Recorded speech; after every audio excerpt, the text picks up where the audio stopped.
ఇంత హిస్టరీ ఉన్న టెంపుల్ని ఇన్ని రోజులు ఎందుకు మిస్ అయ్యానని చెప్పేసి ఇక్కడికి వచ్చాక చాలా ఫీల్ అయ్యాను. నిజంగా ఇక్కడికి వచ్చిన నేను చాలా విషయాలు తెలుసుకున్నాను. ఇవి ఆ విషయాలన్నీ మొత్తం కూడా ఈ వీడియోలో మొత్తం చెప్తాను. వీడియో అయితే ఫుల్గా చూడండి. అండ్ ఇక్కడ కాయిన్ ఎందుకు అలా పెడతారు మీకు తెలిస్తే మాత్రం నాకు చెప్పండి. Hi guys, welcome back my YouTube channel. మన ఫస్ట్ టైం చూస్తుంటే please do subscribe and give some support to me. ఇంకా మంచి మంచి వీడియోలు చేయాలని. అయితే నేను ఇంటి దగ్గర నుంచి మార్నింగ్ నియర్లీ 7 o'clock స్టార్ట్ అయ్యాను. మా ఇంటి దగ్గర నుంచి బస్ స్టాండ్కి జస్ట్ ఒక 10 minutes. అయితే ఇక్కడ నాన్ స్టాప్ బస్ స్టాండ్ దగ్గర నుంచి మనకైతే బస్సు అయితే అవైలబిలిటీగా ఉంటాయి అన్నమాట. ఒక 30 minutesకి ఒక బస్సు అయితే కంపల్సరీగా ఉంటుంది. పెద్దిపాలెం బస్ అన్నమాట. లేదు అనుకుంటే శాంతాశ్రమం. టికెట్ ప్రైస్ వచ్చేసి కాకినాడ టు దివిల్ 40 rupees తీసుకున్నారు పర్ హెడ్. అయితే నేను ఒక్కదాన్ని వెళ్ళాను కాబట్టి 40 rupees అయింది. అండ్ అక్కడి నుంచి అయితే మనకి ఆటోస్ అయితే అవైలబుల్గా ఉంటాయి. ఈ వే అంతా కూడా కాకినాడ టు సామర్లకోట కామన్. అక్కడి నుంచి కొంచెం డిఫరెన్స్ అయితే ఉంటుంది నేను చూసిన ప్రకారం. అయితే చూస్తూనే సామర్లకోట అయితే వస్తాము. సామర్లకోట వచ్చేసాం గాయస్. ఎన్ని రోజుల నుంచి అనుకుంటున్నాను ఎప్పుడు బస్సులోంచో బండిలోంచో చూడడం తప్ప టెంపుల్. ఇప్పుడు లోపలికి వెళ్ళలేదు. నెక్స్ట్ టైం ఖచ్చితంగా వెళ్ళాలి. నాకు ఈ వ్యూ అయితే చాలా బాగా నచ్చింది. 8 అవుతున్నా కూడా నాకు బాగా కనిపించింది. ఇంకా ఎర్లీ మార్నింగ్ వస్తే ఇంకెంత బాగా కనిపిస్తుందో.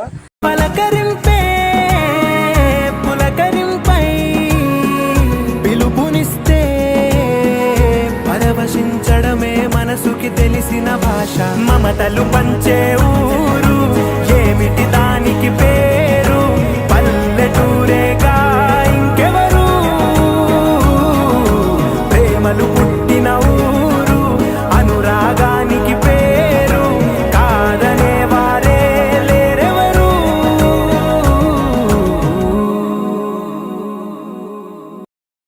అయితే మన దివిలైతే వస్తాము. బస్ దిగ్గానే ఒక 10 steps or 20 steps కొంచెం ముందుకెళ్ళగానే మనకైతే ఒక బోర్డు కనిపిస్తుంది. ఆ బోర్డులో డైరెక్షన్స్ అయితే ఉంటాయి. సో ఆ డైరెక్షన్ చూసుకుంటూ ఇంకొక 5 steps ఎదరికేస్తే ఒక రోడ్ వస్తుంది. ఆ రోడ్ దగ్గర ఒక స్కూల్ ఉంటుంది. ఆ పక్కనే ఆటోస్ ఉంటాయి. 10 rupees అయితే ఛార్జ్ చేస్తారు పర్ హెడ్. లేదు మేము నడిచి వెళ్ళాం వాళ్ళు కూడా నడిచి వెళ్ళచ్చు. జస్ట్ 2 kilometers అంతే, ఇంకెక్కువేం కాదు. 2 kilometers మేము నడగాలనుకున్న వాళ్ళంతా నడచ్చు. అక్కడ చాలామంది నడుచుకునే వెళ్తున్నారు. హాఫ్ ఆఫ్ ది పీపుల్ అందరూ కూడా నడుచుకునే వెళ్తున్నారు. కొంతమంది ఆటో ఎక్కేలారు అంతే. మనకి స్టార్టింగ్లోనే ఎవ్రీథింగ్ దొరుకుతుంది. కొబ్బరికాయలు కానీ, ప్రసాదాలు కానీ, ఇంకా పువ్వులు, చాలా గుడికి వెళ్ళడానికి మనకు కావాల్సిన ప్రతి ఐటెం కూడా స్టార్టింగ్ దొరుకుతాయి. స్టార్టింగ్లో 2 temples ఉంటాయి, వెళ్ళండి. అక్కడ కూడా దర్శనం చేసుకొని చాలా బాగున్నాయి ఆ టెంపుల్స్. ఈ గుడికి ఉన్న హిస్టరీ తెలుసుకున్న తర్వాత నేనైతే లిటరలీ షాక్ అయ్యాను. ఇంత హిస్టరీ ఉందా అనేసి. హిస్టరీ ఏంటంటే సుమారు 9,000 సంవత్సరాల చరిత్ర ఉన్న గల దేవస్థానం ఇది. అండ్ ఏంటంటే ఇక్కడ ఉన్న స్పెషాలిటీ అంటే ఎవరు చూసిన వాళ్ళు ఎంత హైట్లో ఉంటే అంత హైట్లోనే స్వామివారు మనకి దర్శనం ఇస్తారంట. ఇక్కడ వాళ్ళ నమ్మకం. అండ్ విష్ణుమూర్తి స్వయంగా ఇక్కడ కొలువై ఉన్నారంట ఫస్ట్గా. అందుకే దీన్ని తొలి తిరుపతి అంటారంట. శ్రీ విష్ణుమూర్తి స్వయంగా వెలిచిన దేవస్థానం. ఆయన ఇక్కడ వెలిసిన అవతారం ఏంటంటే శృంగార వల్లభ స్వామిగా శ్రీదేవి భూదేవితో స్వయంగా ఇక్కడ వెలిచారనేది. చిన్నపిల్లలకి చిన్నగా, పెద్దవాళ్ళకి పెద్దగా, ఎవరు ఎంత ఎత్తులో ఉంటే అంత ఎత్తులో కనిపించే స్వామివారు. ఈ వీడియో చూసిన తర్వాత మీకు వెళ్ళాలనిపిస్తే మాత్రం ఖచ్చితంగా వెళ్ళండి. నేను వెళ్ళినప్పుడు అయితే మాత్రం స్వామివారికి ఉత్సవాలు అయితే జరుగుతున్నాయి. పాస్ట్ ఫ్యూ డేస్ నుంచి జరుగుతున్నాయి అంట, నాకైతే తెలీదు. నేను వెళ్ళిన రోజున అయితే స్వామివారికి చక్రస్థానం అన్నమాట. అయితే అక్కడ జరుగుతుంది. నేను వెళ్ళేటప్పటికి కూడా మనకి స్టార్టింగ్లో ఒక శివాలయం అయితే ఉంటుంది. అది కూడా చూపిస్తాను. నేను వెళ్ళాను. అండ్ స్టార్టింగ్లో ఎవరి కొబ్బరికాయ వాళ్ళే కొట్టుకోవాలి. ఇక్కడైతే స్టార్టింగ్లో ఉంటుంది. వెళ్ళగానే 3 ways అయితే ఉంటుంది. 50 rupeesది అండ్ 20 rupeesది అండ్ ఉచిత దర్శనం.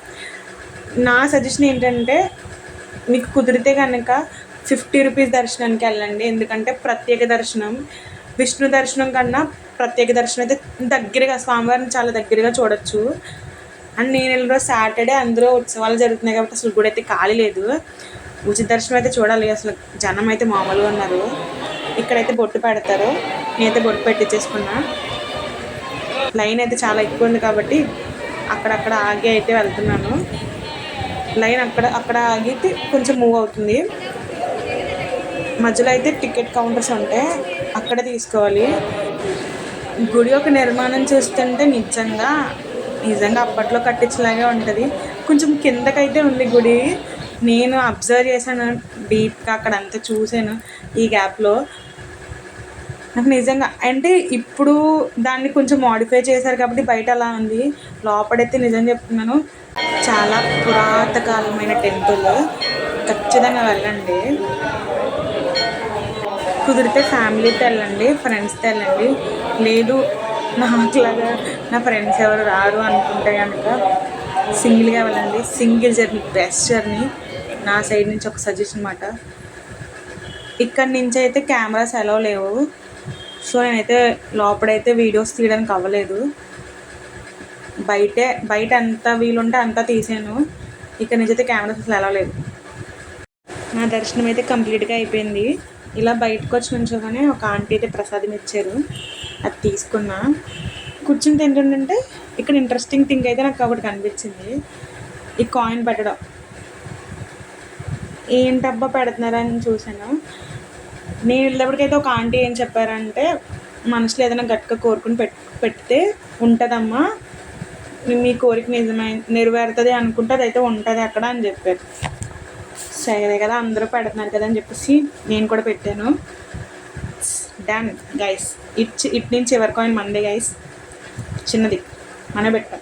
పాప మీ అమ్మాయి చాలా కష్టపడింది, పెట్టలేకపోయింది. తర్వాత ఇంకా అయితే గుడిని మొత్తం కూడా నేను అలా చూశాను, చాలా బాగుంది. వెళ్ళండి గైస్, మళ్ళీ చెప్తున్నాను, వెళ్ళండి ఖచ్చితంగా. మన జనరేషన్లో ఉన్న వాళ్ళు ఇలాంటి టెంపుల్స్ అన్నీ కూడా విజిట్ చేయాలి. ఇలాంటి ప్లేసెస్కి వెళ్ళినప్పుడు మనం ఖచ్చితంగా కొన్ని విషయాలు నేర్చుకుని వస్తాం. దానికి నేను ఎగ్జాంపుల్, నేను వెళ్ళిన ప్రతి చోట కూడా ఏదో ఒకటి తెలుసుకున్నట్టు. బికాజ్ ఎందుకంటే తెలుసుకోవడం కూడా ఒక క్యూరియాసిటీ, అది నాకుంది. ఎంత బాగుందండి ఇప్పుడు ప్లెజెంట్, చాలా ప్లెజెంట్.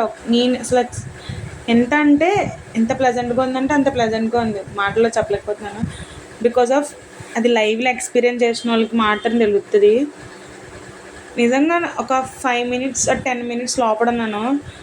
ఆ దర్శనం చేసుకున్న 10 minutes కూడా నాకు గూస్ బంప్స్, లిటరలీ అంత గూస్ బంప్స్. లోపల వెళ్ళిన తర్వాత ఒక వైబ్ అయితే, నేను మీకు ఆడియో పెడతాను, దీంట్లో యాడ్ చేస్తాను.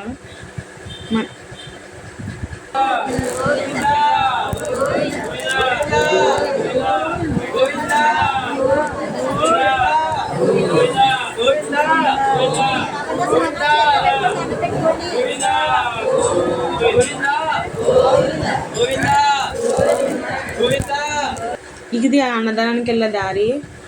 ఖచ్చితంగా అన్నదానానికి వెళ్ళండి. బయటైతే ఒక మినీ తీర్థమే ఉంది. అలా కొంచెం బయటకు రాగానే పక్కనే శివాలయం ఉంటుంది. ఇది శివాలయం బ్యాక్ సైడ్ నుంచి దారి. మనకి గుడి స్టార్టింగ్లో ఫ్రంట్ ఉంటుంది, అటు నుంచి కూడా వెళ్ళచ్చు, ఇటు నుంచి కూడా వెళ్ళచ్చు. ఇది బ్యాక్ సైడ్ వే అన్నమాట. ఇలా నడుచుకుని వెళ్ళగానే మనకి వే అయితే వస్తుంది వెళ్ళడానికి. ఫస్ట్ థింగ్ ఏంటంటే, ఇక్కడ నాకు నచ్చిన ఒక విషయం అయితే మీతో షేర్ చేసుకుంటాను. చాలా పీస్ఫుల్గా ఉంది. ఎందుకంత పీస్ఫుల్గా ఉందంటే, ఎక్కడ కూడా వెహికల్ పొల్యూషన్ అయితే లేదు, వెహికల్ సౌండ్సే లేదు. ఎందుకంటే అది విలేజ్ కాబట్టి అంత బాగుంది అనిపించింది. మనకి శివాలయంలో కూడా దర్శనం అయిపోయింది గైస్. నేనైతే మీకు మిర్రర్లోంచి వీడియో తీసాను, అలా తీయడం అవ్వలేదు నాకు. చూసారా గైస్, పంచట్ ఎంత బాగుందో. మీకోటి నాకోటి పని చేసుకోండి. గుడి టైమింగ్స్ అయితే చెప్తున్నాను గైస్. ఎవ్రీడే మార్నింగ్ 6 o'clock నుంచి ఆఫ్టర్నూన్ 12:30 వరకు ఉంటుంది.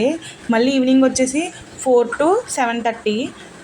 అండ్ ఎస్పెషలీ ప్రతి శనివారం ఎర్లీ మార్నింగ్ 4:30 నుంచి ఆఫ్టర్నూన్ 1:30 వరకు, అండ్ మళ్ళీ ఈవినింగ్ వచ్చేసి 4 టు నైట్ 8:30 వరకు.